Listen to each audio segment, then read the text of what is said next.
tanto é debatido como é mal entendido o assunto sobre as doenças demoníacas que afligem o corpo humano. Não estou tentando aqui estabelecer debates, porque sei que é impossível. Como médica, desejo apresentar a você, leitor, alguns versículos e as experiências que tive nesta área. Quero dividir com você o que o Senhor me ensinou sobre o problema. Estou consciente de que alguns líderes ensinam que todas as doenças físicas são resultados direto de infestação demoníaca, e que a única cura é através da libertação. Outros, porém, partem para o extremo, dizendo que cristãos não podem ser tocados por demônios. Sendo médica, me regozijo ao ler o livro de Lucas. Vejo nele muitas áreas que foram escritas sob o ponto de vista de um médico. Ele é cuidadoso para mostrar diferenças nas áreas sobre enfermidades que os outros autores não tiveram a mesma preocupação. Vejamos o que diz a palavra de Deus. E Jesus, descendo com eles, parou numa planura onde se encontravam muitos discípulos seus, e grande multidão do povo de toda a Judéia, de Jerusalém e do litoral de Tiro e de Sidom,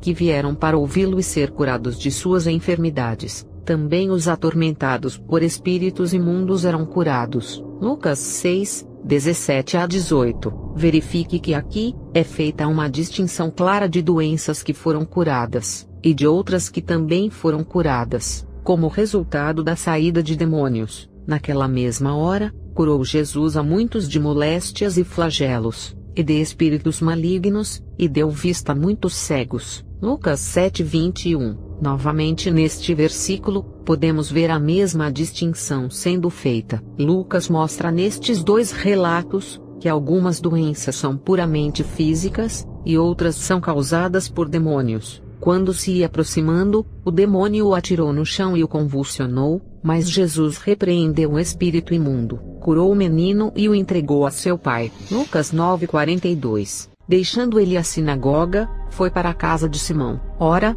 a sogra de Simão achava-se enferma, com febre muito alta, e rogaram-lhe por ela. Inclinando-se ele para ela, repreendeu a febre, e esta a deixou, e logo se levantou, passando a servi-los. Lucas 4, 38 a 39. As expressões em destaque mostram claramente a diferença. No primeiro caso, Jesus curou ao expulsar o espírito imundo. Já no segundo, ele curou expulsando a febre física. Os demônios podem e causam doenças. Contudo, nem todas as doenças são demoníacas. Embora uma quantidade significativa seja, devemos lembrar que tanto a morte física, como a espiritual, foram resultado da queda de Adão. A alteração em nossos corpos físicos causada pelo pecado, torna-nos vulneráveis a uma série de doenças físicas. O Senhor me ensinou muito sobre esse assunto. Os demônios são expert em manipular bactérias e vírus, e colocá-los nos corpos humanos. Mas eles também podem afetar o corpo diretamente. Eles podem prejudicar um corpo a um nível molecular. Podem causar um estrago devastador a vários órgãos, sem alterar o aspecto das estruturas celulares quando vistas por nossos microscópios. O estrago feito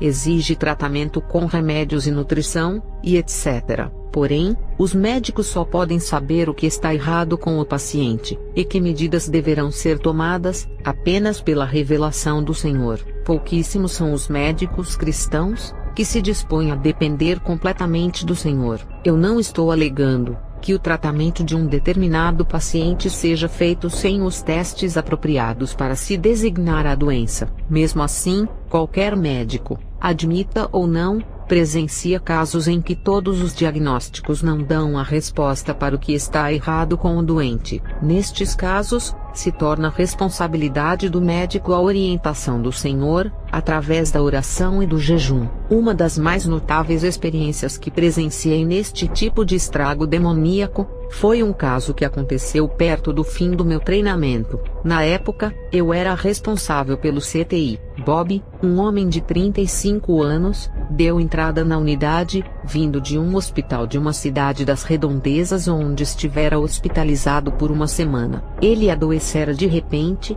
e atingia níveis altíssimos de febre. Os médicos que cuidavam dele foram incapazes de descobrir a causa da doença. Também, não consegui descobrir a causa da mesma, quando o examinei no dia em que foi internado. mas era óbvio ele estava extremamente doente. Ao iniciarmos a bateria de testes, comecei a pedir fervorosamente ao Senhor para revelar-me o que estava errado com ele, e pedi também a outros especialistas para examiná-lo. Na manhã do dia seguinte ele repentinamente saltou da cama, declarando que deixaria o hospital naquele momento, porque se não o fizesse seria morto. Não importava o que falássemos, nada mudaria a mente dele. Finalmente, o médico particular de Bob conseguiu uma ordem impedindo a sua saída pelo menos nas próximas 72 horas. Quando ela foi anunciada, Bob imediatamente rodopiou e caiu na cama, fixando o olhar no teto e murmurando coisas incoerentes sem responder a estímulos. Permaneceu assim,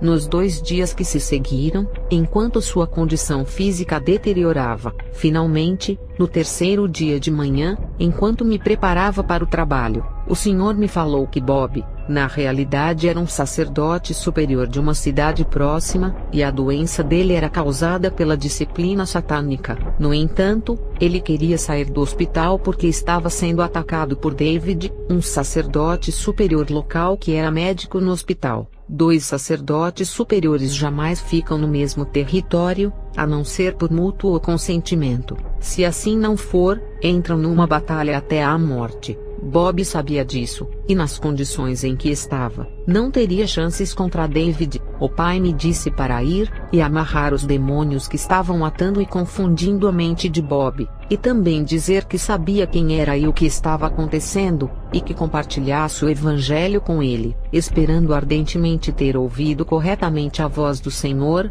fui fazer-lhe a vontade naquela manhã. Assim que entrei no quarto de Bob naquele dia, certifiquei-me de que não havia mais ninguém com ele, e fechei a porta. Tentei fazer com que ele me respondesse, mas não o consegui. Ele continuava com os murmúrios incoerentes. Assim, apoiando meus braços na grade da cama dele, disse: "Vocês demônios que atam a mente e causam confusão, o meu mestre Jesus enviou-me para amarrá-los, e agora eu o faço no nome de Jesus Cristo. Ordeno que vocês não mais aflijam este homem." O resultado foi tremendo. No mesmo instante, os murmúrios de Bob cessaram, e ele se voltou para mim completamente lúcido. "Bom dia", ele disse. "Você quer alguma coisa?" Respondi: "Sim, tenho uma mensagem do Deus Altíssimo para você." Comecei a dizer-lhe as coisas que o pai me dissera, e depois rapidamente compartilhei o evangelho com ele. "Bob, você precisa entender que a sua única esperança é Jesus. Satanás está determinado a matá-lo. Continuar a servi-lo trará apenas destruição a você, e o que é pior, a eternidade no inferno." Ele olhou-me fingindo estar surpreso e disse: "Quem é você? Você está louca. Não sei sobre o que você está falando." Eu disse: "Ah, sabe sim, o meu Deus não mente." Ele disse: "Ah, vá embora, eu não quero nada com Jesus." Eu disse: "Então, assim seja, já que essa é a sua vontade." Terminando de falar, deixei o quarto. Daquele momento em diante, Bob permaneceu completamente alerta e orientado no tempo e no espaço. Devo admitir que perturbei os especialistas querendo que eles me dessem uma explicação, o porquê Bob estava consciente, mas a condição física dele não apresentava melhoras. Ninguém foi capaz de me dar uma explicação razoável. No entanto, continuei a orar e a jejuar intensamente por Bob, pedindo que o pai desse pelo menos mais uma chance a ele. 4 dias depois, Bob estava muito perto da morte. Os seus rins haviam parado de funcionar 2 dias antes, e o fígado trabalhava com dificuldade. O coração falhava e os pulmões tinham sofrido infiltração. A pressão sanguínea estava tão baixa que ele estava sob medicação intravenosa, para tentar mantê-la a um nível razoável. Com tudo isso, eu sabia que em pouco tempo ele precisaria da ajuda de uma máquina para respirar. Ele tinha dores contínuas, e nós não as podíamos controlar. Então o pai falou-me novamente para ir mais uma vez e compartilhar o evangelho com ele. Procedi da mesma maneira que anteriormente. Certifiquei-me de que ele estava sozinho no quarto. Então eu disse: "Bob, você está morrendo, não está vendo? Você não vê que talvez seja a hora de ser honesto comigo?" Ele disse: "Sim, talvez você tenha razão." Então perguntei: você se lembra da nossa conversa há 4 dias atrás? Ele respondeu: sim, lembro muito bem. Você estava certa. Sou um sacerdote superior e queria sair daqui, porque sabia que David poderia me matar. Eu disse: Bob, é preciso que você entenda que sua única esperança é Jesus. Você não vai pedir que ele o perdoe e se torne mestre ao invés de Satanás? Ele disse: sim, mas acho que não me deixarão fazê-lo. Eu disse: por quê? Ele disse: porque Satanás está aqui. Dizendo isso, moveu a mão para o lado oposto da cama em que estava parada. Não pude ver nada, mas o meu espírito sentiu a presença dele. Então eu disse: não, o Senhor já o amarrou. Você quer um sinal de que o que eu estou falando é verdade? O Senhor havia dito que eu poderia expulsar o demônio da dor, como sinal de que o que eu estava falando era verdade. Ao expeli-lo, Bob sentiria um alívio imediato da dor. Então ele disse: não, só o fato de você ser louca o bastante para ter vindo aqui e correr riscos como estes, já é o bastante para mostrar-me.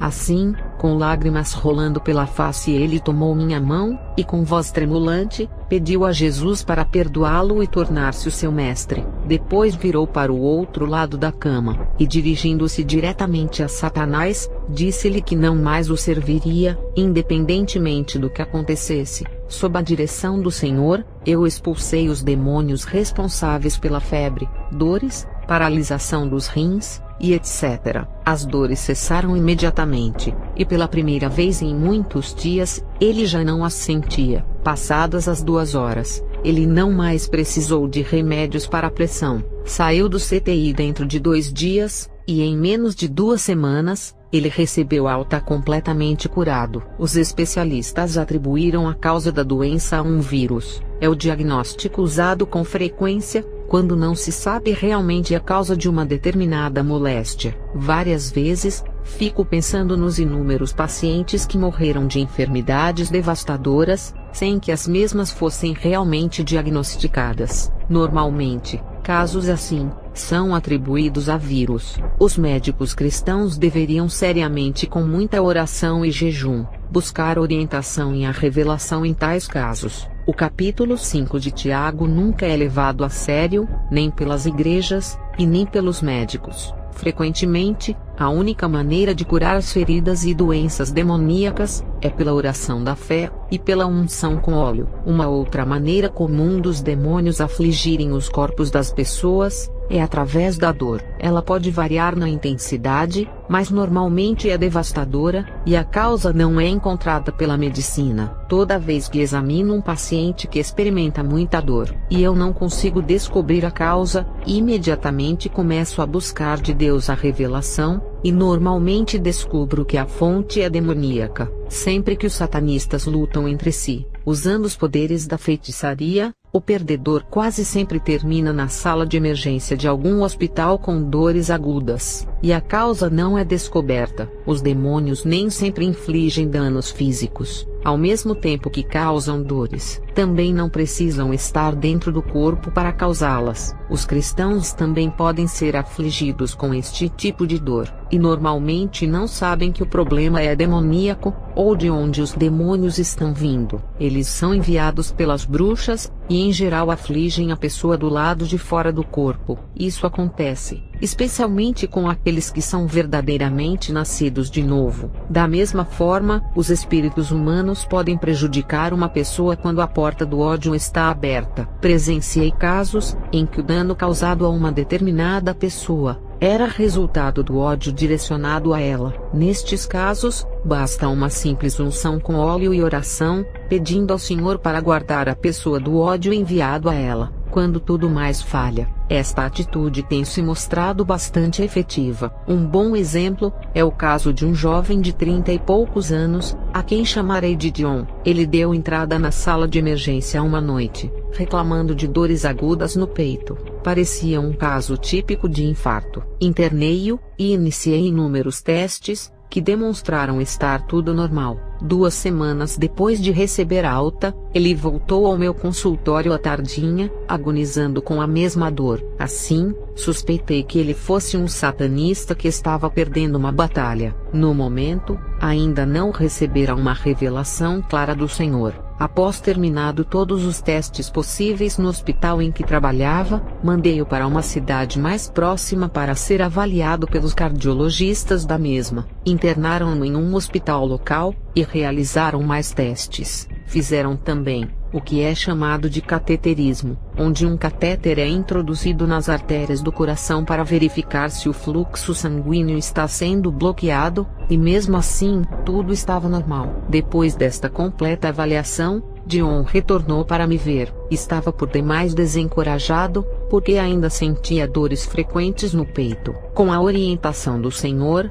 assentei-me com ele, e diretamente o desafiei com o fato de que eu pensava ser ele um satanista, e que a dor era o resultado de uma luta demoníaca entre ele e uma outra pessoa. Ele ficou tão assustado, que nem mesmo tentou negar o que eu estava dizendo. Conversamos muito, e eu compartilhei o Evangelho com ele, e disse que a única esperança era Jesus Cristo. Mas infelizmente, aquele jovem queria o poder a qualquer preço, a despeito de tudo o que acontecera. Ele ainda estava determinado a ficar no satanismo. Dion reconheceu que sabia que a causa de sua dor era a luta demoníaca. Finalmente, para fugir de um outro satanista mais forte, ele se mudou para outro estado, e começou a participar de uma outra assembleia tentando adquirir mais poderes. Oro sempre por ele, e fico pensando no que estará lhe acontecendo. Como é triste ver uma vida desperdiçada por causa da luxúria do poder. Os diversos problemas emocionais causados por demônios são intermináveis.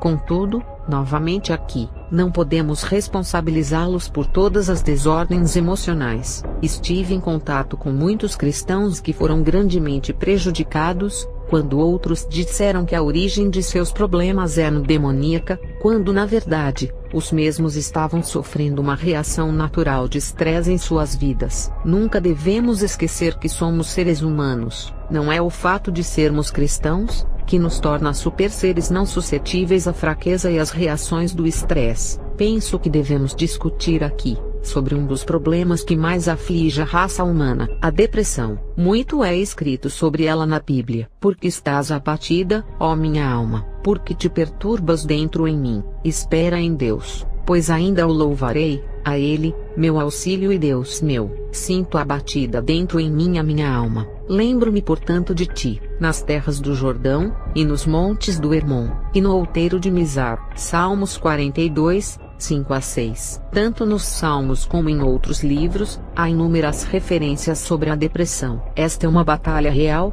e nós somos seres humanos. Sou tremendamente grata a Deus por ter incluído tais versículos na palavra dele. Veja os seguintes versos. Desperta, porque dormes, Senhor, desperta, não nos rejeites para sempre, porque escondes a tua face, e te esqueces da nossa miséria e da nossa opressão, pois a nossa alma está abatida até ao pó, e o nosso corpo como que pegado no chão. Salmos 44, 23-25. Se um crente, verdadeiramente nascido de novo, tenta me dizer que nunca sentiu as emoções expressadas nestes versos, devo dizer que o mesmo nunca se dispôs a estar numa batalha espiritual pelo Senhor ou está mentindo. Olhe a tremenda honestidade com que o apóstolo Paulo escreveu. Porque não queremos, irmãos, que ignoreis a natureza da tribulação que nos sobreveio na Ásia, porquanto foi acima das nossas forças, a ponto de desesperarmos até da própria vida. Contudo, já em nós mesmos tivemos a sentença de morte, para que não confiemos em nós, e sim, no Deus que ressuscita os mortos. 2 Coríntios 1, 8-9. São muitas as causas da depressão, mas infelizmente as pessoas envolvidas nos ministérios de libertação, dizem que toda depressão é demoníaca. Penso que isto seja porque nós os humanos, sempre procuramos as saídas mais fáceis de qualquer situação. Se toda depressão é demoníaca, então a solução é simples. Expulse os demônios que a depressão acabará. A maioria dos casos sérios de depressão que presenciei, não foram resultado de demônios possuindo uma pessoa. A causa mais comum que já vi para depressões graves, é o resultado direto da falta de controle da mente, assunto discutido no capítulo 16. A palavra de Deus nos mostra claramente que devemos levar cativos todos os pensamentos à obediência de Cristo. Segundo a Coríntios 3:5, as pessoas que ficam seriamente deprimidas, incluindo os cristãos, quase nunca obedecem esta ordem direta do Senhor. Recebem em suas mentes quaisquer pensamentos enviados por Satanás e seus demônios, nunca param para avaliá-los ou relacioná-los com a realidade da situação. Também não analisam essa situação com a palavra de Deus. Aceitam todos os pensamentos como se fossem seus. Em resumo, são preguiçosos. Deixam suas mentes deslizarem sob uma passividade preguiçosa, e ficam num estado de tremendo tormento emocional causado pelas forças demoníacas. A luta para reconquistar o controle de sua mente é uma das mais difíceis batalhas que você enfrentará, mas o esforço valerá a pena. O fato de ser uma médica cristã se espalhou, e eu pude ver muitos casos de depressão no exercício da medicina. Todos eles melhoraram consideravelmente, com a observação dos passos em direção ao controle da mente apresentados no capítulo 15. Por favor, note como Davi agia no Salmos 42:5. Eu ainda o louvarei. Ele estava usando a vontade para subjugar os pensamentos de depressão que estavam em sua alma, sua mente. Ele declarava que louvaria o Senhor. O louvor desempenha um papel importante para vencer a depressão. Reveja a minha própria experiência ao final do capítulo 14. Existem outras causas comuns para a depressão, e entre elas, podemos citar a perda de entes queridos, doenças físicas e fraqueza, grandes e adversas mudanças na circunstância da vida, e naturalmente a exaustão, pelo envolvimento na guerra espiritual. Todos os envolvidos na batalha espiritual devem ser extremamente sensíveis e obedientes à liderança do Senhor. Quando ele disser, pare, o melhor a fazer é obedecer e descansar. Mesmo que julgue o descanso desnecessário, a sua obediência evitará que você seja abatido rapidamente. O que quero dizer é que você pode sofrer sérias dificuldades físicas ou emocionais, isto no que diz respeito à área de relacionamento com os outros, ou poderá cometer equívocos, ou ser enganado por não estar alerta como precisaria estar. Muitos se esquecem de que ainda são humanos, e sujeitos a fraquezas e limitações. Se permitirmos ao Senhor nos orientar nestas áreas, evitaremos tremendos transtornos. Um dos mais poderosos demônios que já encontrei entraram em uma pessoa através do incesto, e de outras determinadas perversões sexuais, como o sadomasoquismo, tão comum entre os adeptos do rock e heavy metal. Estes poderosos demônios são capazes de habitar as três áreas dos seres humanos: corpo, alma e espírito. Deixe-me dar-lhe um exemplo disto. Numa tarde em meu consultório, recebi um telefonema de um pastor em uma cidade vizinha. Ele perguntou se eu era a médica envolvida no Ministério de Libertação. Ao receber a minha afirmação, ele disse que precisava que eu examinasse uma jovem naquele dia. Concordei, e eles chegaram ao meu consultório, algumas horas depois no final de meu expediente. Jane, não é esse o nome real dela. Era uma mulher jovem de 25 anos que já estava casada havia uns 2 anos. O marido era um homem inteligente e um pouco mais velho, e ambos, cerca de 1 ano antes de se casarem, tinham entregue suas vidas a Jesus, e frequentavam a igreja regularmente. Eles procuraram o pastor e o assistente dele para aconselhamento, porque Jane era completamente frígida, e por isso, eles não haviam ainda consumado o casamento. O pastor e outros membros da igreja, 3 dias antes de virem a mim, discerniram corretamente que o problema era demoníaco, e estavam dispostos a libertar Jane. Não conseguindo fazê-lo,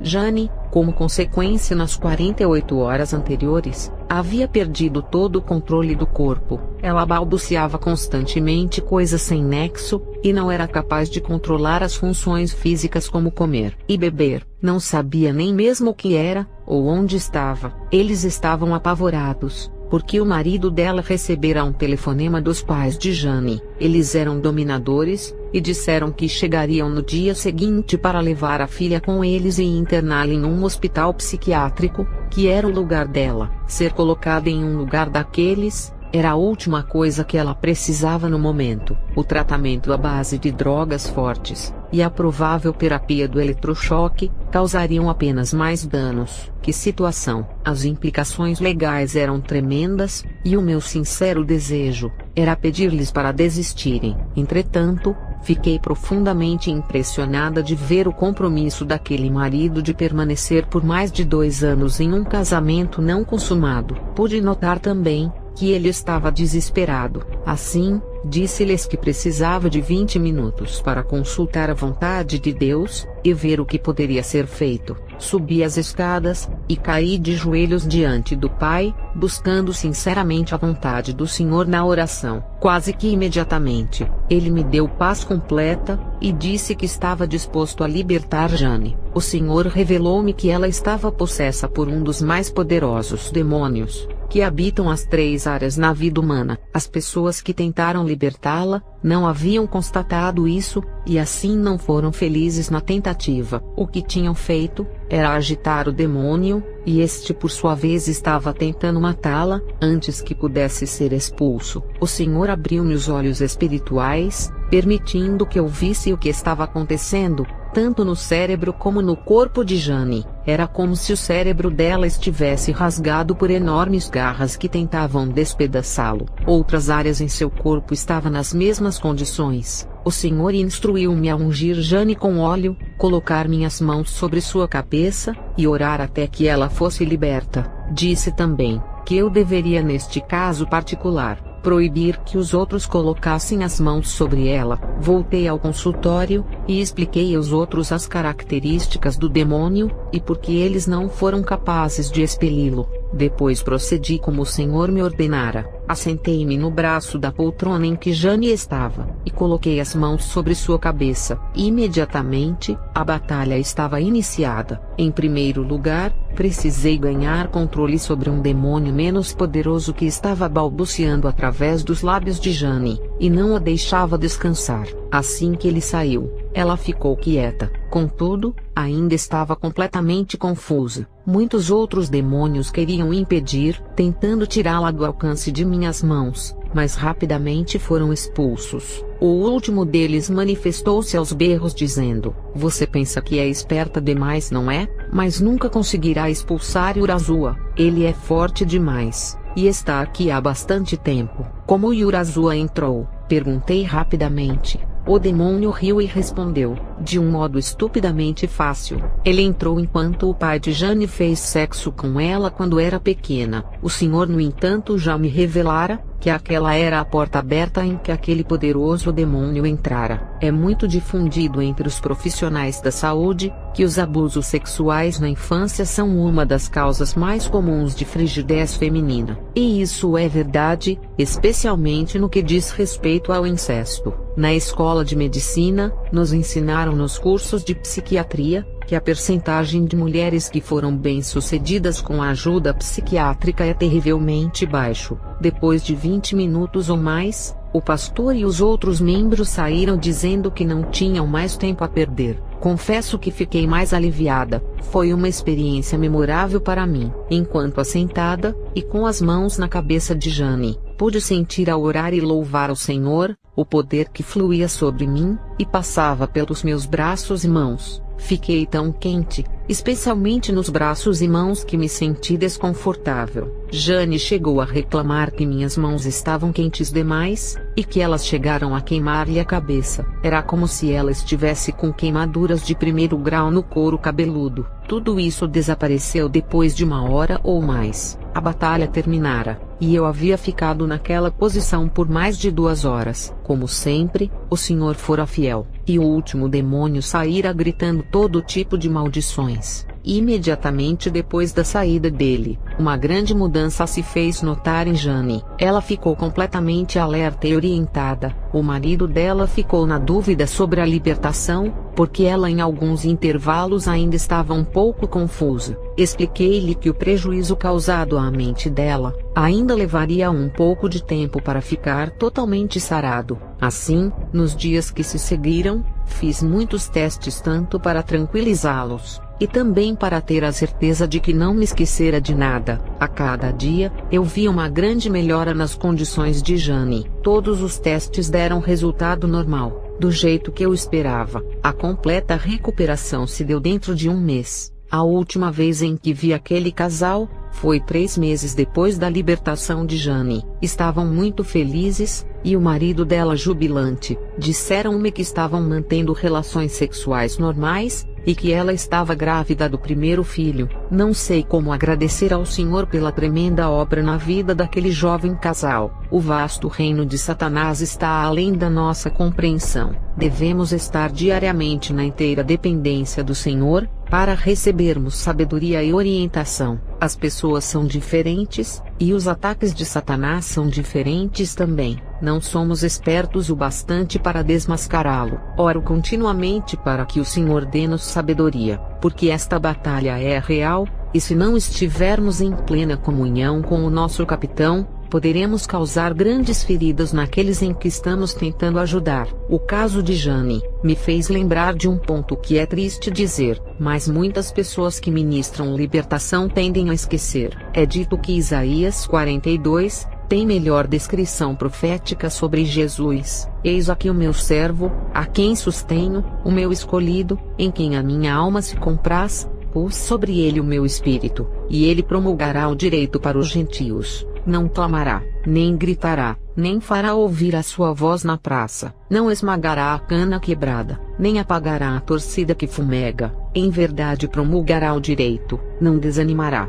nem se quebrará até que ponha na terra o direito, e as terras do mar aguardarão a sua doutrina. Isaías 42, 1-4. Filhinhos, não amemos de palavras, nem de língua, mas de fato e de verdade. 1 João 3,18.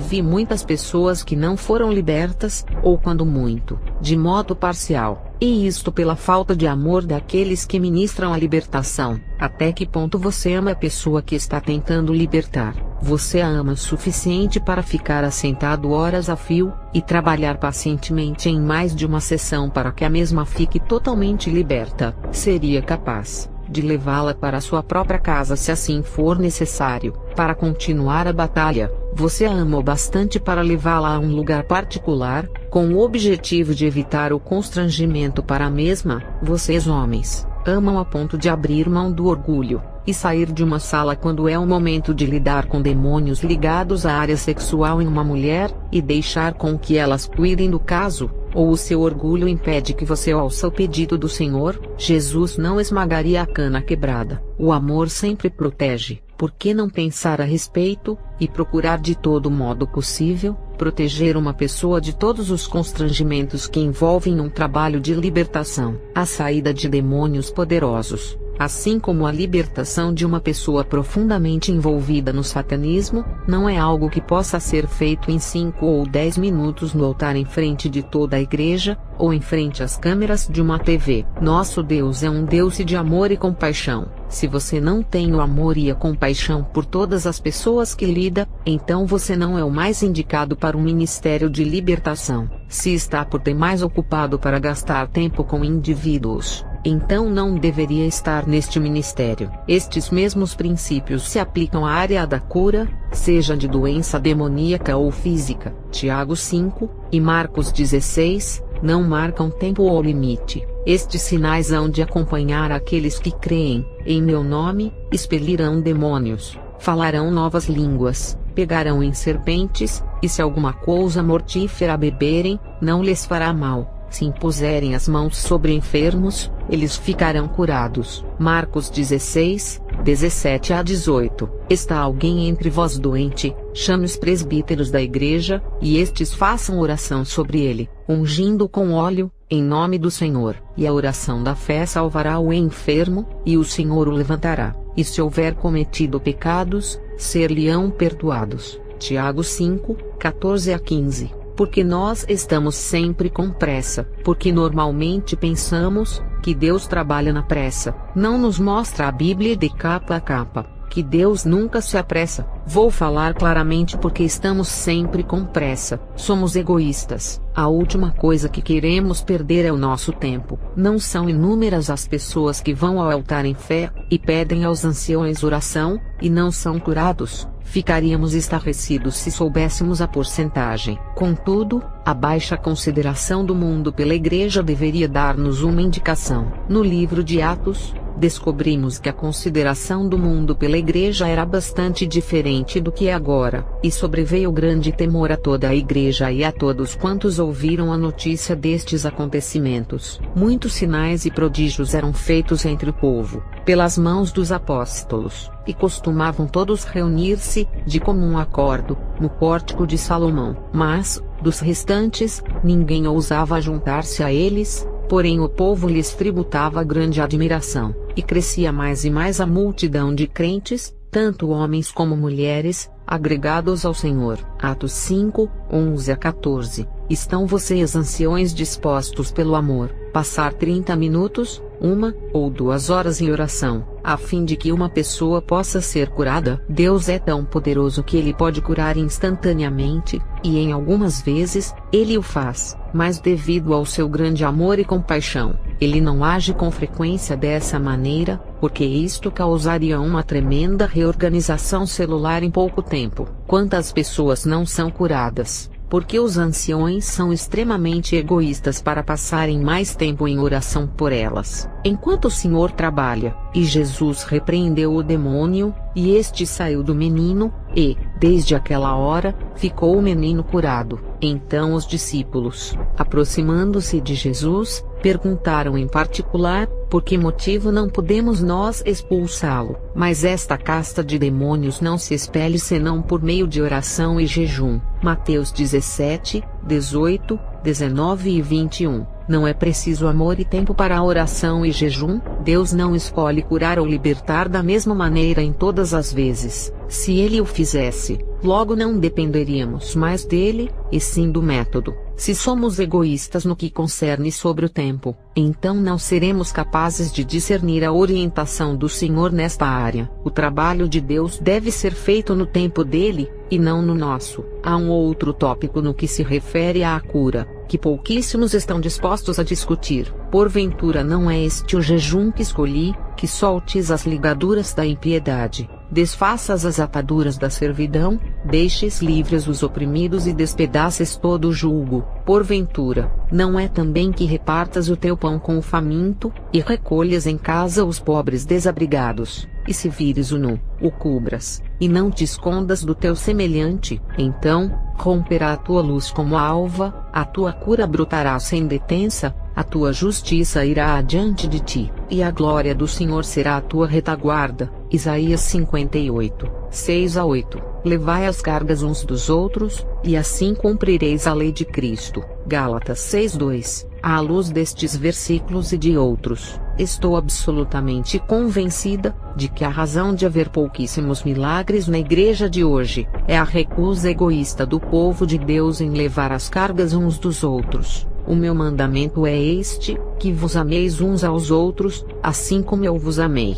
Ninguém tem maior amor do que este, de dar a alguém a própria vida em favor dos seus amigos. João 15, 12 a 13. Você já se perguntou, se seria capaz de dar a sua vida por um irmão ou irmã, ao ficar de frente a uma arma de fogo, e ser baleado no lugar dele ou dela? Não precisa ser necessariamente assim. Há muitas outras maneiras. Veja tudo o que Deus listou em Isaías 58, 6 a 8. O que dizer de levar alguém para viver com você em sua casa? Isto realmente choca. As pessoas gostam de manter a privacidade em suas casas, mas a realidade é que nossas casas pertencem a Deus, e são para o uso dele. Isto significa que não temos direito algum sobre nossa privacidade. Há pessoas lá fora, que muitas vezes necessitarão ser trazidas para dentro de nossas casas. Pouquíssimos cristãos ouvem sequer o pedido do Senhor para acolher alguém, porque são egoístas demais nesta área. Você está disposto a dizer ao Senhor, na enfermidade de um de seus irmãos: Senhor, deixe-me levar a carga de meu irmão,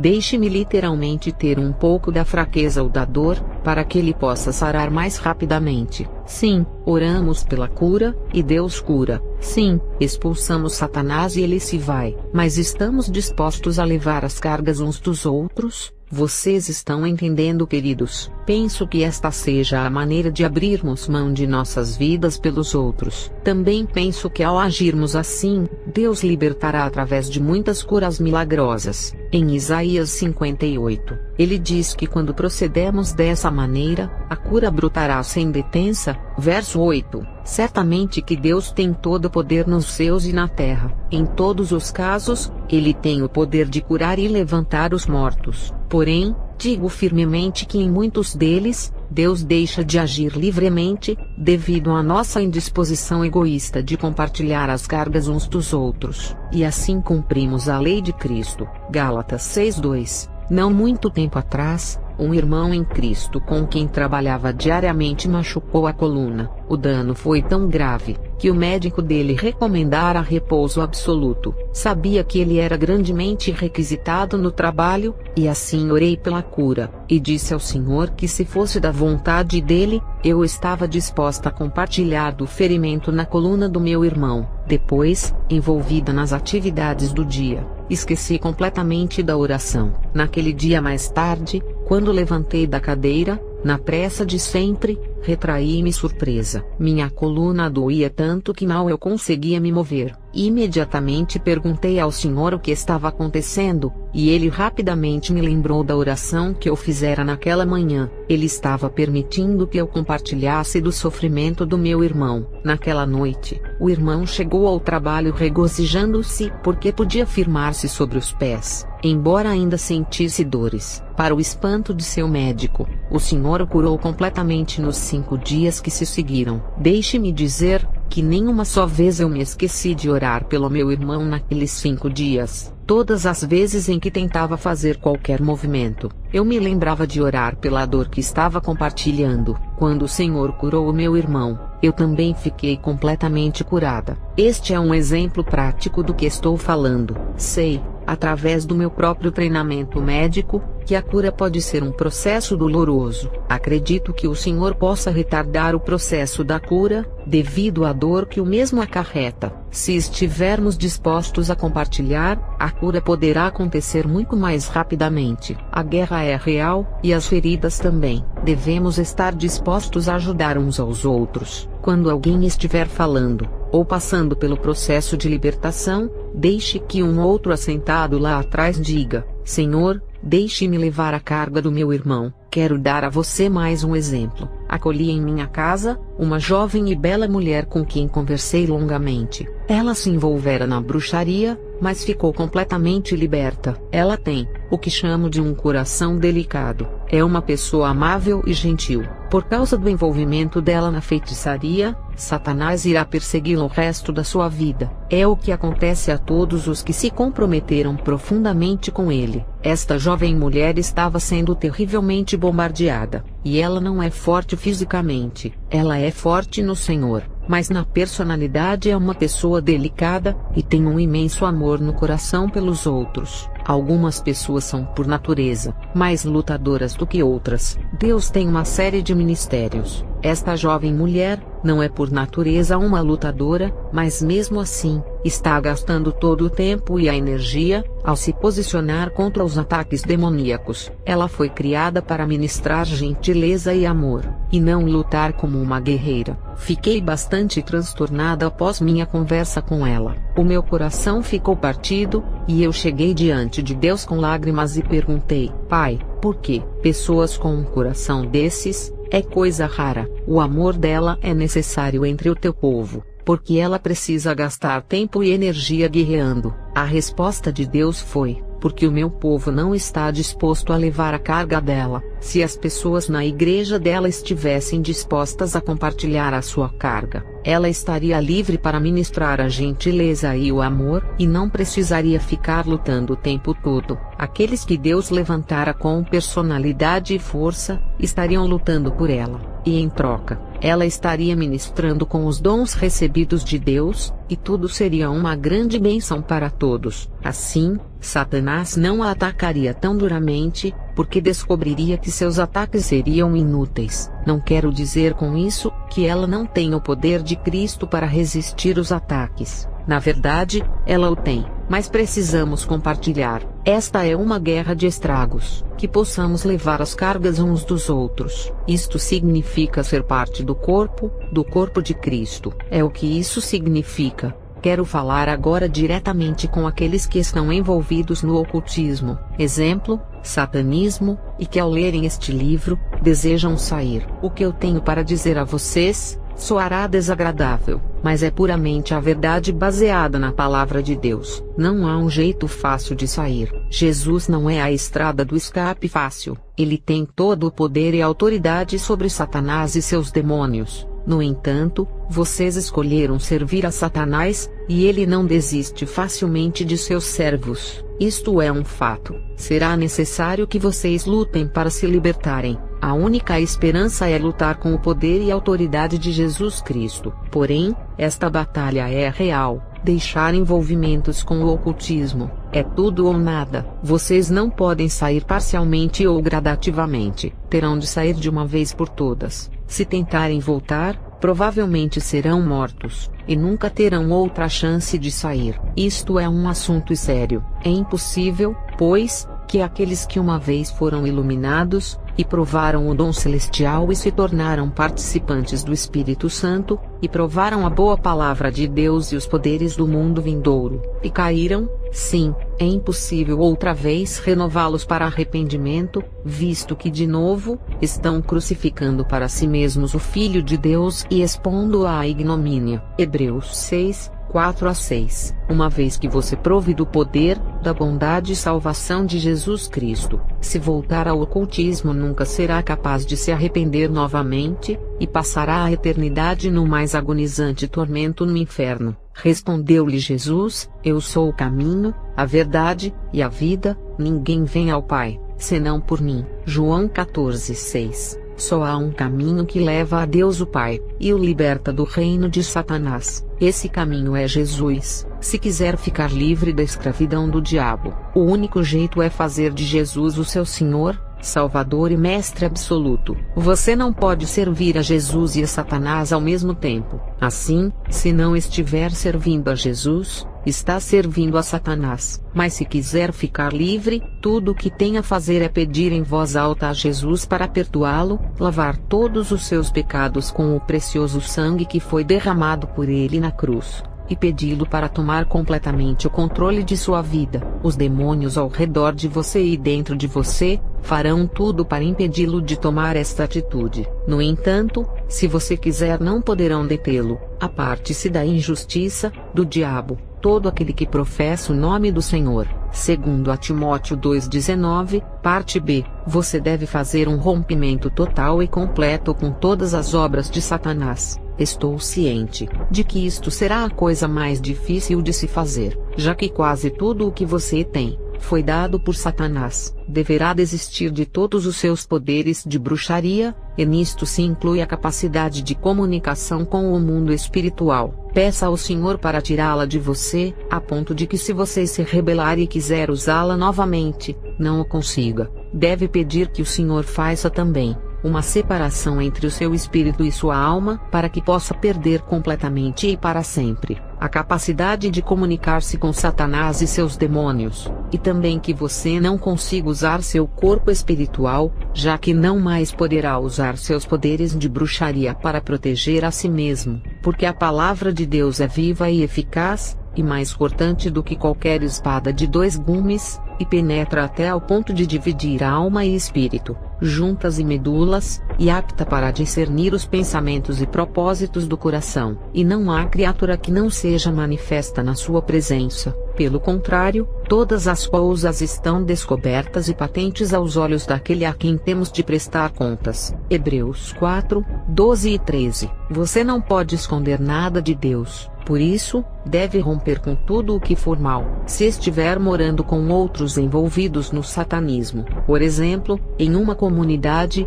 deverá sair, não importa o custo. É preciso que entenda que não pode associar-se a amigos ou parentes que persistem em servir a Satanás, senão, sofrerá pesada influência e ataques, especialmente, de membros que permaneceram no satanismo. Quando porém vos perseguirem numa cidade, fugi para outra. Mateus 10, 23. Uma vez que tenha pedido a Jesus Cristo para perdoá-lo, limpá-lo, e tornar-se o seu mestre, você recebeu o poder dele e autoridade sobre os demônios em você e ao seu redor. Não engane a si mesmo, pensando que só pelo fato de ter pedido a Jesus para salvá-lo, os demônios simplesmente irão dizer educadamente adeus e sairão de você. Você lhes pediu para entrar quando servia a Satanás, agora, o Senhor espera que você use o poder e a autoridade dele para expulsá-los. É necessário que entenda que os demônios que estão em você tentarão matá-lo, se os satanistas não o fizerem pessoalmente. Não deixe que os demônios controlem você. Ao contrário, você deverá controlá-los. Expulse-os em voz alta no nome de Jesus, e ordene-os a sair, e deixar você no nome de Jesus. E estes sinais hão de acompanhar aqueles que creem. Em meu nome expelirão os demônios. Marcos 16, 17. Eis aí vos dei autoridade para pisar de serpentes e escorpiões, e sobre todo o poder do inimigo. Lucas 10, 19. Você precisa de ajuda. Ore e peça ao Senhor para conduzi-lo a irmãos e a irmãs que são capazes e estão dispostos a ajudá-lo. Mas tenha cuidado. Nas igrejas cristãs, há muitos servos de Satanás, e muitos cristãos que não estão completamente compromissados com o Senhor. Busque a orientação e a confirmação do Senhor, antes de confiar em quem quer que seja. É quase certo que você precisará de ajuda para obter libertação completa dos demônios em você. Esta libertação é completa, e é possível.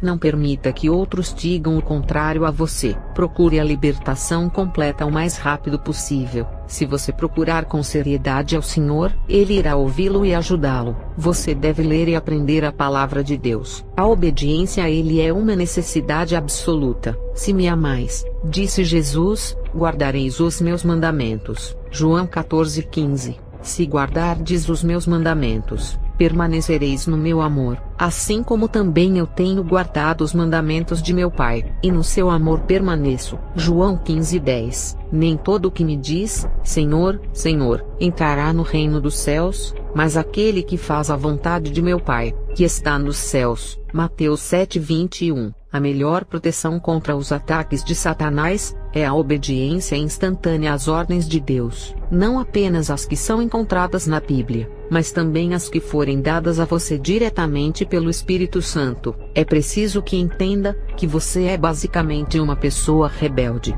senão você não teria se envolvido no ocultismo. O satanismo atrai as pessoas, porque elas querem poder para controlar a própria vida, e também a vida dos outros. Por esta razão, a área do senhorio de Cristo em sua vida será fortemente atacada por Satanás. Ele colocará perguntas em sua mente do tipo: por que eu deveria fazer tudo do jeito de Deus? Afinal de contas é minha vida. Não, não é assim. Não se esqueça de que foi comprado por um terrível preço, o sofrimento de Jesus na cruz. É nisso que você pertence ao Senhor. A Bíblia é clara sobre esse assunto, porque a rebelião é como o pecado de feitiçaria, e a obstinação é como a idolatria. 1 Samuel 15:23. Estude e memorize a palavra de Deus. Ela será para você segurança. O próprio Deus irá dar-lhe o entendimento das Escrituras. Não aceite argumentos, conceitos ou comentários de quem quer que seja,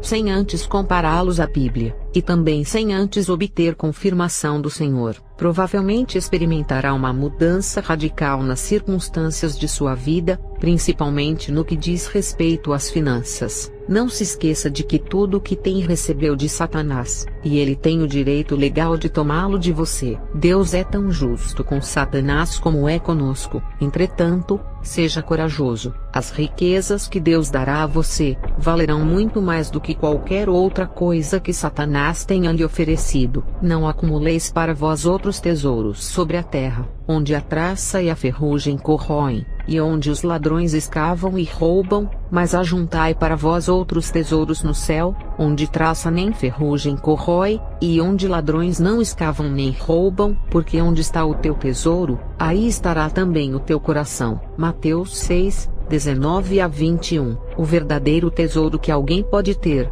é o conhecimento pessoal de Deus. Peça-o para revelar-se a você. Jesus fez uma pergunta a Pedro, e a repete hoje para cada um de nós. Amas-me mais do que estes outros? João 21:15. Parte B. O senhorio de Jesus é absoluto. Quem ama seu pai ou sua mãe mais do que a mim, não é digno de mim. Quem ama seu filho ou sua filha mais do que a mim, não é digno de mim. E quem não toma a sua cruz, e vem após mim, não é digno de mim. Mateus 10, 37 a 38. Satanás irá desafiá-lo diretamente neste assunto. Estará disposto a colocar o Senhor Jesus, antes de tudo mais? Se Jesus não estiver em primeiro lugar em relação aos seus queridos, então a sua esperança de escape será vazia. Satanás irá usá-los para mantê-lo na escravidão. Veja um exemplo do que estou falando. Tivemos o privilégio de trabalhar com um maravilhoso casal de negros. Eu vou chamá-los de The Blacks. Ambos tinham um pouco mais de 20 anos. Eram muito inteligentes e chegaram a uma alta posição dentro da irmandade local. Depois, aceitaram a Jesus e recusaram-se a servir a Satanás. Nós os aconselhamos a mudarem-se de estado, mas eles hesitaram em fazê-lo, porque o Sr. Black tinha um trabalho e era bem remunerado. Eles tinham 2 filhos, uma garotinha de 4 anos e um bebê de 2. O Sr. e a Sra. Black experimentaram um terrível teste do seu compromisso com Jesus. Cerca de 6 meses depois de terem deixado o satanismo, o Sr. e a Sra. Black e a filhinha de 4 anos foram raptados pela Irmandade. Foram levados a uma reunião, onde os satanistas retiraram a pele da menina, estando ela ainda viva, e isto diante de seus olhos. Os satanistas diziam repetidamente durante a tortura da criança, que se eles renunciassem a Jesus Cristo e proclamassem Satanás como Senhor, e concordassem em servi-lo novamente, eles parariam de torturá-la. A despeito da indizível angústia que experimentaram ao ver a filha ser torturada, e ouvir-lhe os gritos de agonia e da dor, eles permaneceram firmes. Tinham colocado o Senhor Jesus em primeiro lugar,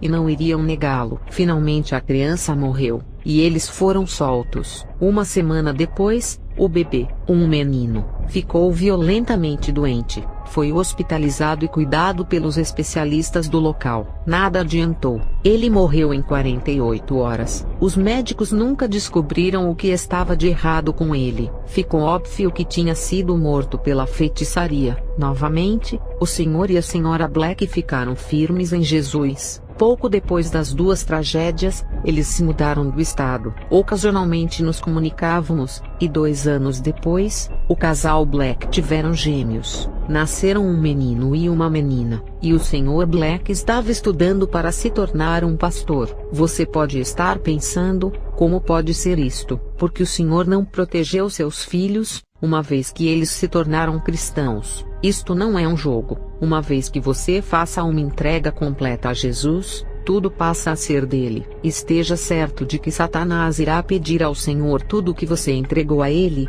como no caso de Jó, e provavelmente, o Pai dará a Satanás a permissão de tomar o que ele pedir. Porque os meus pensamentos não são os vossos pensamentos, nem os vossos caminhos os meus caminhos, diz o Senhor, porque, assim como os céus são mais altos do que a terra, assim são os meus caminhos mais altos do que os vossos caminhos, e os meus pensamentos mais altos do que os vossos pensamentos. Isaías 55, 8 a 9. Deus é Deus. Muitas vezes não podemos entender seus pensamentos ou as razões, porque ele age como age. Por mais terrível que tenha sido o sacrifício dos Black para servirem a Jesus, não se compara ao sofrimento dele na cruz por nós. Jesus nos fala plenamente: não temas as coisas que tens de sofrer. Eis que o diabo está para lançar em prisão alguns dentre vós, para ser dispostos à prova, e tereis tribulação de 10 dias. Sê fiel até a morte, e dar-te-ei a coroa da vida. Apocalipse 2:10.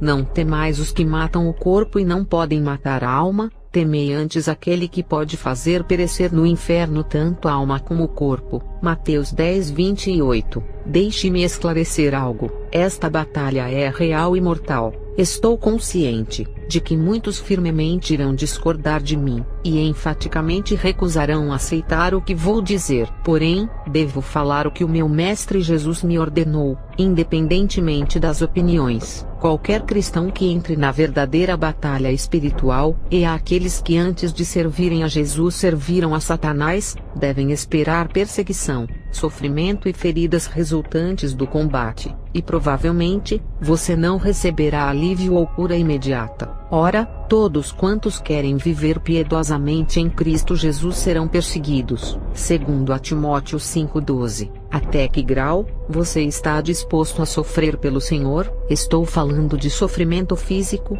mental, emocional, espiritual e financeiro. Que preço você dá para uma alma? Que preço você está disposto a pagar pela salvação de uma alma? Ou para recusar-se a servir a Satanás, e honrar o Senhor Jesus Cristo que o libertou da escravidão de Satanás? Jesus se propôs a pagar um alto preço, um sofrimento inacreditável até a morte, pois ele, subsistindo em forma de Deus, não julgou como usurpação o ser igual a Deus, antes a si mesmo se esvaziou, assumindo a forma de servo, tornando-se em semelhança de homens, e reconhecido em figura humana, a si mesmo se humilhou, tornando-se obediente até à morte, e morte de cruz, pelo que também Deus o exaltou sobremaneira e lhe deu o nome que está acima de todo nome, para que ao nome de Jesus se dobre todo o joelho, nos céus, na terra e debaixo da terra, e toda a língua confesse que Jesus Cristo é Senhor para a glória de Deus Pai. Filipenses 2:6-11. Contudo, as pessoas irão dizer: em Cristo nós temos vitória, não derrota. Isto é verdade. Realmente, o propósito deste livro e de nossas vidas é declarar esta vitória. No entanto, ela não é instantânea em nossa cronometragem de tempo. Primeiro, ainda há muita luta e batalha a serem travadas, e por fim, teremos completa vitória em Jesus. Todas as nossas lágrimas serão enxugadas pelo próprio Deus, e assim passaremos toda a eternidade numa longa e jubilosa celebração de vitória. Nesse meio tempo, enquanto estamos no meio da batalha, o que dizer da nossa capacidade de suportar, e qual é a nossa esperança? Como a enfrentamos? Em muitas situações, a eternidade parece nebulosa e tão distante, que nem mesmo o fato de pensarmos nela nos conforta. Quantas vezes eu já respondi às pessoas com esta resposta banal: oh, não se preocupe, Deus não permitirá vir sobre você mais do que pode suportar. Mas esta é uma resposta errada, e é resultado de um mal entendido sobre as Escrituras. Vejamos o versículo: aquele, pois, que pensa estar em pé, veja que não caia. Não vos sobreveio tentação que não fosse humana, mas Deus é fiel, e não permitirá que sejais tentados além de vossas forças, pelo contrário, juntamente com a tentação, vos proverá livramento, de sorte que a possais suportar. 1 Coríntios 10:12-13. Há uma enorme diferença entre tentação e sofrimento. Paulo escreve sobre isso claramente em 2 Coríntios 1:8. Porque não queremos, irmãos, que ignoreis a natureza da tribulação que nos sobreveio na Ásia, porquanto foi acima das nossas forças, a ponto de desesperarmos até da própria vida. Considere também o versículo a seguir: pelo que, não podendo suportar mais o cuidado por vós, pareceu-nos bem ficar sozinhos em Atenas, e enviamos nosso irmão Timóteo,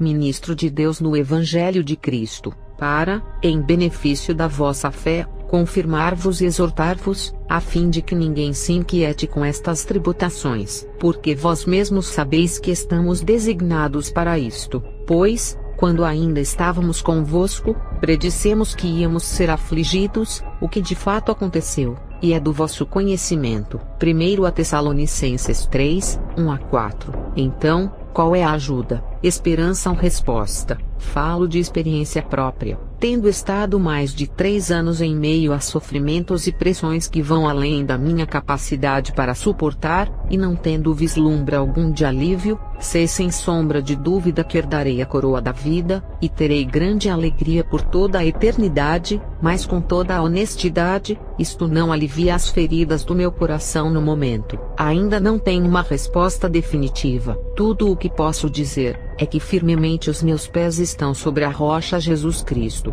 e dia a dia, com muitas lágrimas, peço ao Senhor para dar-me força e graça para continuar firme. Experimento sempre a realidade destes maravilhosos versos. Bendito seja o Deus e Pai de nosso Senhor Jesus Cristo, o Pai de misericórdias e Deus de toda consolação. É Ele que nos conforta em toda a nossa tribulação, para podermos consolar os que estiverem em qualquer angústia, com a consolação com que nós mesmos somos contemplados por Deus. Porque, assim como os sofrimentos de Cristo se manifestam em grande medida a nosso favor, assim também a nossa consolação transborda por meio de Cristo. 2 Coríntios 1, 3-5. Enquanto permaneço firme, o Senhor me ajuda a suportar o sofrimento, a pressão e o fracasso, a fim de que eu não sucumba à morte. Assim eu continuo a tarefa que me foi dada, tendo a plena segurança de que, sei em quem tenho crido, e estou certo de que Ele é poderoso para guardar o meu depósito até aquele dia. 2 Timóteo 1,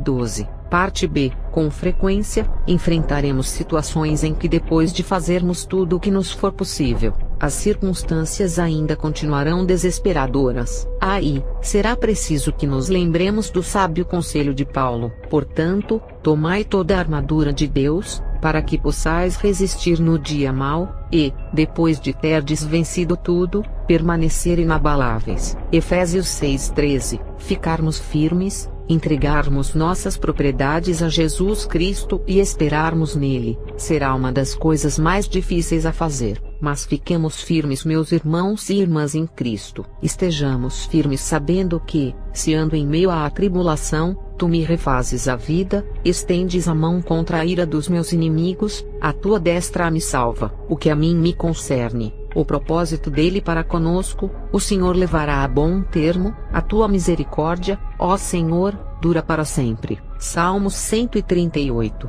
7-8. Não importa o que venha a acontecer, o grande e incrível Deus do universo tem um propósito para você como indivíduo. Ele irá cumpri-lo, e todas as forças de Satanás, assim como o seu vasto império, não poderão impedir que o propósito de Deus se cumpra em sua vida. Muitas coisas você não entende e não entenderá enquanto estiver aqui na Terra, sejam elas vida, morte, ou sofrimento intermináveis. Fique certo de uma coisa: no seu dia a dia, de algum modo que você não possa compreender, Deus está trabalhando para cumprir o propósito dele em sua vida. O amor dele dura para sempre. Não desista. O Senhor irá livrá-lo da escravidão de Satanás. Apenas ele poderá libertá-lo. Você não é mais forte e nem mais inteligente do que os demônios. Não pode fazer nada por si mesmo. Somente Jesus pode e o fará por você. Jesus veio para libertar os cativos. Talvez seja melhor dar a você as definições de alguns dos objetos e termos mais comuns usados no ocultismo. A lista citada aqui neste capítulo é muito grande, mas ainda assim, está limitada aos termos mais comuns que muitas vezes os cristãos não percebem. São objetos nos quais os demônios se agarram. Tudo que for usado para o serviço e adoração a Satanás, é terreno legal para os demônios. Em outras palavras, eles têm o direito de se agarrarem ou usar estes objetos. Vejamos 2 versículos que falam a respeito. As imagens de escultura de seus deuses queimarás a fogo. A prata e o ouro que estão sobre elas não cobiçarás, nem os tomarás para ti, para que te não enlaces neles. pois é abominação ao Senhor teu Deus. Não meterás pois coisa abominável em tua casa, para que não sejas amaldiçoado, semelhante a ela, de todo a detestarás, e de todo a abominarás, pois é amaldiçoada. Deuteronômio 7, 25 a 26. Que digo pois, que o sacrificado ao ídolo é alguma coisa, ou que o próprio ídolo tem algum valor? Antes, digo que as coisas que eles sacrificam, é a demônios que as sacrificam, e não a Deus. E eu não quero que vos torneis associados aos demônios. 1 Coríntios 10, 19 a 20. Estes dois versículos mostram que os ídolos representam demônios. A passagem de Deuteronômio mostra claramente que todas as coisas usadas no culto a Satanás são abominação ao Senhor. Até mesmo a prata e o ouro usados nelas devem ser destruídos. Deus tem um propósito para todas as suas ordens, e ele não queria que os israelitas sofressem os efeitos dos objetos demoniacamente contaminados, ao trazê-lo para dentro de suas casas. Deus os advertia para que não se tornassem algo contaminado. Por quê? Porque a poderosa influência enxertada pelos demônios nos objetos poderia fazer com que eles caíssem na adoração demoníaca. A seriedade de Deus sobre o uso destes objetos usados no culto a Satanás é demonstrada mais e mais nas Escrituras. Leia a história de Acã, no livro de Josué capítulo 7. Deus ordenara que os israelitas não tomassem dos despojos da cidade de Jericó, pois esta estava envolvida no culto e adoração a Satanás, mas Acã tomou alguns dos artigos da cidade. Deus falou a Josué: Israel pecou, e violaram a minha aliança, aquilo que eu lhes ordenara, pois tomaram das coisas condenadas, e furtaram, e dissimularam, e até debaixo da sua bagagem o puseram. Josué 7:11. Como resultado das ações de Acã, o exército de Israel foi derrotado na seguinte batalha. Esta é uma advertência para nós: se não limparmos nossas casas assim como nossas vidas, seremos derrotados todas as vezes que tentarmos lutar contra Satanás. Como objetos familiares, podemos citar quaisquer objetos usados na prática do ocultismo: discos, CDs, fitas de rock and roll, pôsteres, camisetas, e etc. Quaisquer materiais de jogos do ocultismo, artefatos das religiões orientais como estatuetas de deuses comprados em viagens, rosários, ou objetos usados na prática do catolicismo e da maçonaria, quaisquer literaturas ou fitas do oculto ou das religiões pagãs,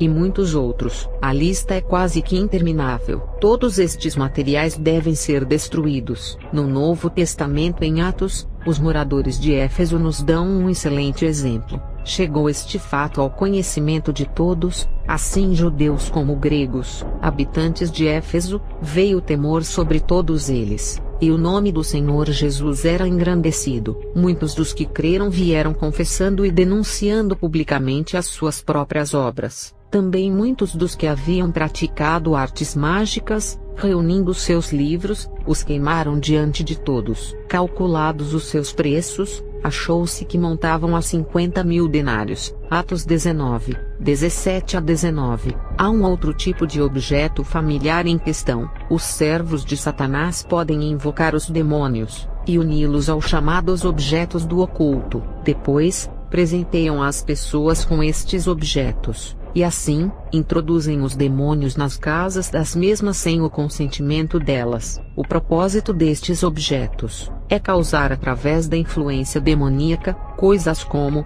conflito conjugal, discórdia entre membros da família, doenças, depressão, dificuldades para orar, dificuldades para ler a Bíblia, e etc. Uma simples unção com óleo, e a oração pedindo ao Senhor para santificar e purificar o objeto, normalmente é suficiente, e isto está de acordo com o princípio dado a Moisés por Deus, em Êxodo 40, 9. E tomarás o óleo da unção, e ungirás o tabernáculo, e tudo o que nele está, e o consagrarás com todos os seus pertences, e será santo. Os cristãos devem ficar alerta e cautelosos ao receberem presentes das pessoas que não conhecem muito bem, e não sabem se elas estão comprometidas com o Senhor. Esta é uma área que devemos ser sensíveis à orientação do Senhor. Não se achará entre ti, quem faça passar pelo fogo o seu filho ou sua filha, nem adivinhador, nem prognosticador,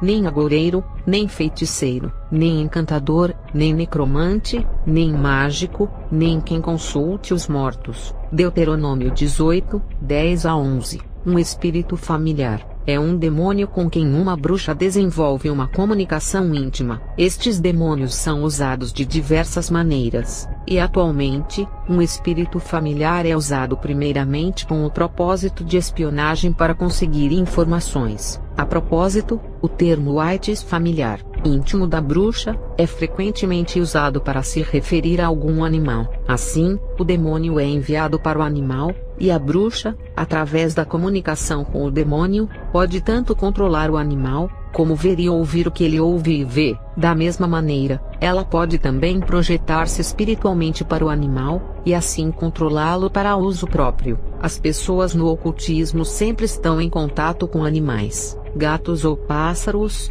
para tais propósitos. Tradicionalmente, diz-se que as bruxas usam gatos pretos. Esta é uma mentira espalhada por Satanás para enganar as pessoas. Na verdade, as bruxas usam os gatos brancos, que parecem transmitir pureza. Aconteceu recentemente em meu consultório, um incidente com um espírito familiar, espírito íntimo. Sou muito afeiçoada a animais. Tenho um casal de gatos que adoro levar no carro, e todos os dias levo um deles ou os dois para o consultório. Normalmente, mantenho-os em uma área fechada, onde não podem manter contato com os pacientes. Um dia, ao final da tarde, um dos meus pacientes, um poderoso bruxo do local, não estou certa de que na época ele tivesse qualquer ideia de que eu conhecia a identidade dele. De alguma maneira naquela tarde, o meu gato Joshua soltou-se, e entrou no quarto onde o paciente estava. Agarrei-o antes que o paciente pudesse tocá-lo e disse: "Desculpe." De algum modo Joshua se soltou.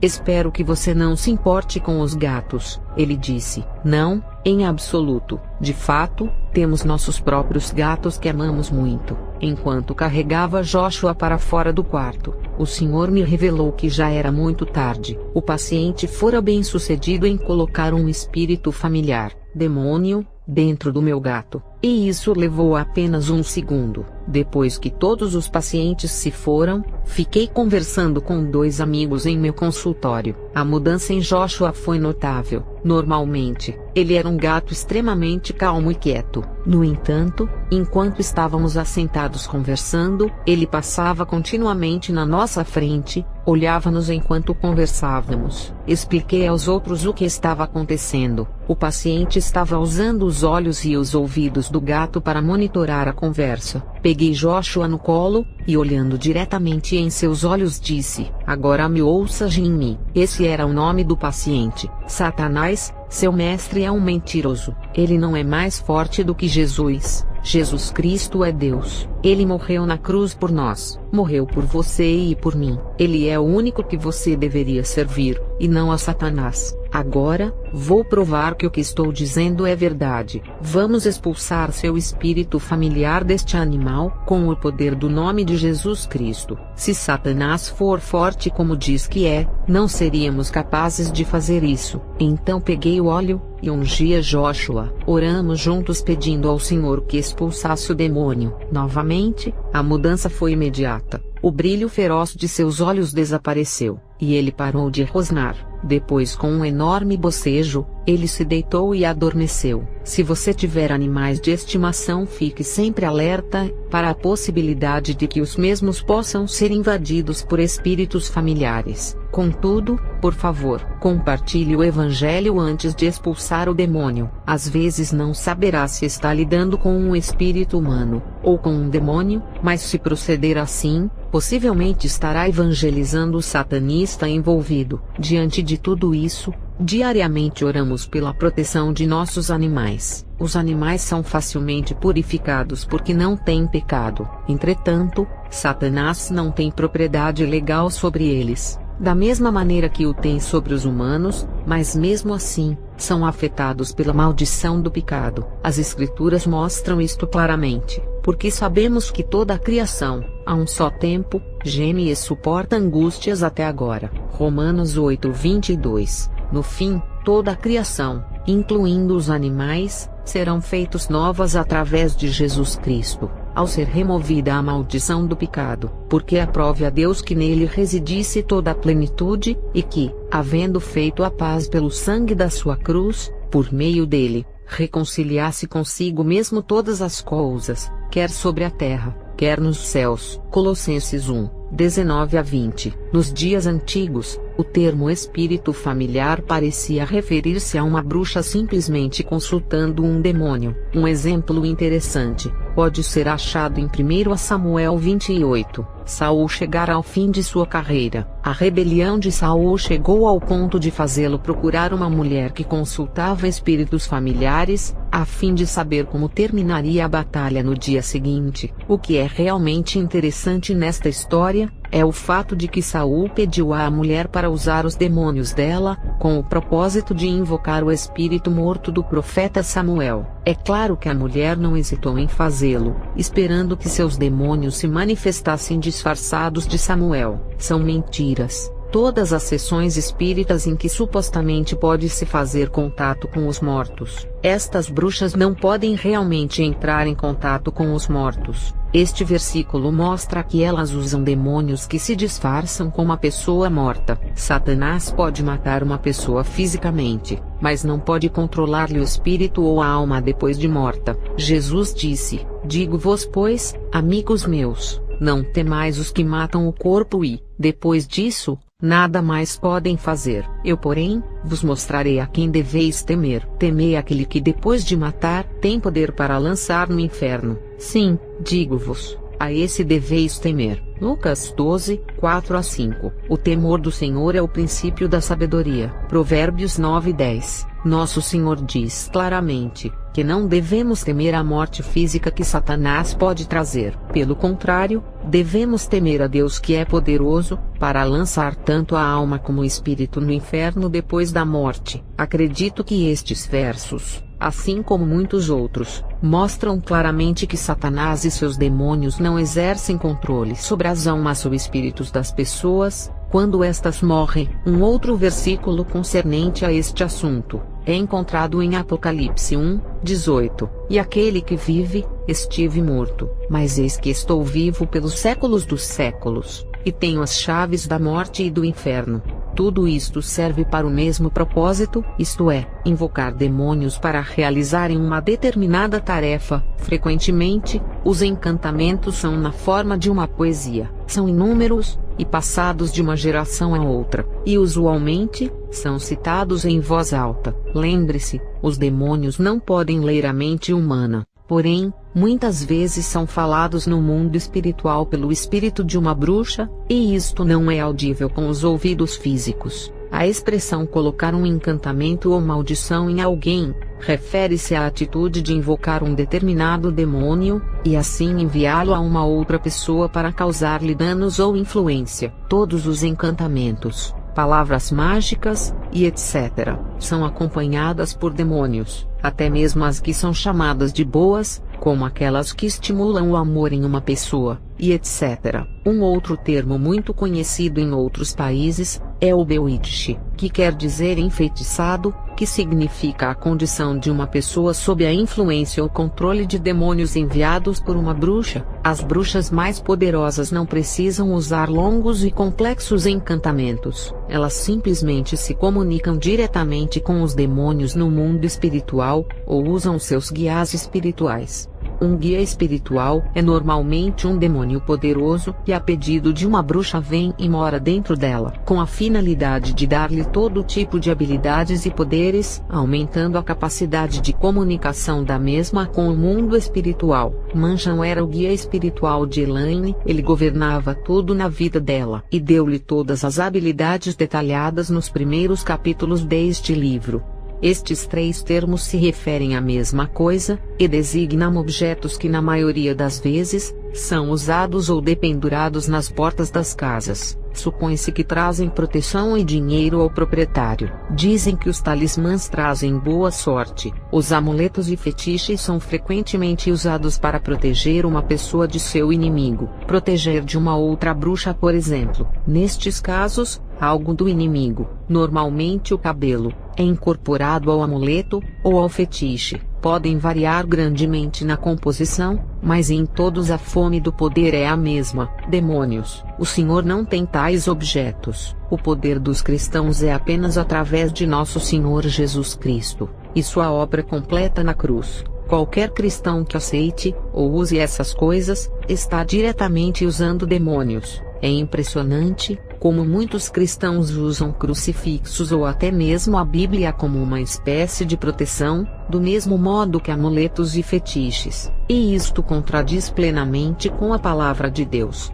Nos diversos lugares do mundo, as marcas recebem nomes diferentes. Uma marca é, na essência, um objeto para identificação. Quando uma bruxa deseja enviar um demônio a uma determinada pessoa, muitas vezes ela não sabe automaticamente de que pessoa se trata. Assim, o modo mais efetivo é presentear o demônio com um objeto que identifique a pessoa. Pode ser cabelo, pontas de unha, e etc. Peças de roupa são também usadas, mas não dão resultado como se fosse uma parte da própria pessoa. Em inúmeras ocasiões, enfrentamos problemas quando os satanistas tentaram matar nossos animais de estimação. Verificamos que os bigodes dos nossos gatos haviam sido cortados, e os do cachorro apenas de um só lado. Perdemos alguns deles, porque os demônios os afligiam com enfermidades. No entanto, continuamente ficamos alertas a essa possibilidade, e então oramos e ungimos-los com óleo pedindo ao Senhor proteção especial para eles. Os bigodes retirados de nossos animais eram a marca ou objetos de identificação, que as bruxas deram aos demônios, para que estes pudessem identificá-los.